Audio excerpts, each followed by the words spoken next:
I've shown you reasons to use insect netting, and I've shown you the insect netting itself. But in case you're wondering how I apply the insect netting, this is a field of squash that we planted the other day. I have a little bit of die-off because we got a little bit too much rain and it pummeled things. But I sprayed these with kaolin clay. So you can see the white residue there that makes these leaves no longer delicious to our dreaded squash bugs.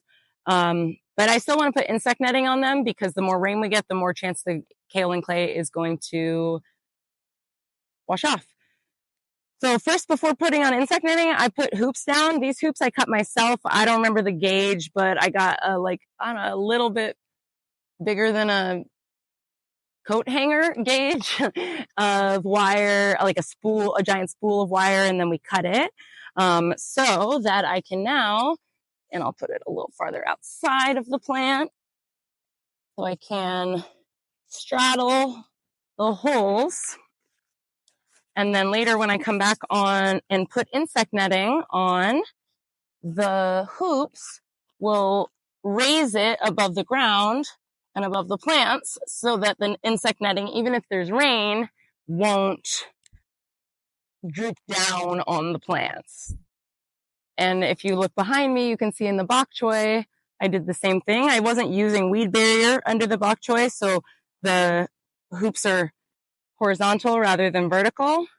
But all the bok choy under there is safe from insects.